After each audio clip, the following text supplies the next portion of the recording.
This is रेजा हाशमी।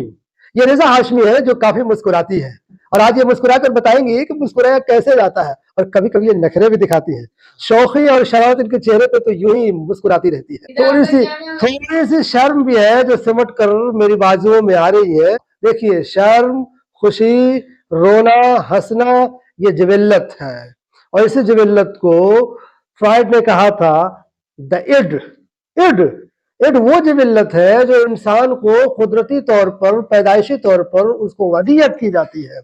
और ये देखिए शर्मा रही है, इनके अंदर इड है जो शर्मा रही है, और अभी जब उनको भूख लगेगी तो ये जाकर ये दूध पीने लगेंगी। दूध पीना, बच्चा पैदाइशी तौर पे ये नहीं सोचता है कि मैं दूध क्यों पी रहा हूँ, किस लिए पी रहा हूँ, लेकिन खुदा ने उसको दूध पीने की वदियत दी है, जिसको इड कहा जाता है। यानी हर बच्चा पैदा होते ही फौरन अपनी माँ का दूध पीता है।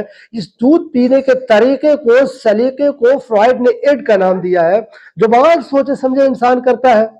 लेकिन देखिए ये रिजा, हाँ ये रिजा है, और ये रिजा शर्मा रही है, ये इनके इड है। इनको ये नहीं कि मुझे क्यों शर्माना चाहिए, लेकिन शर्माना इनकी फितरत में है, ये इनकी इड है।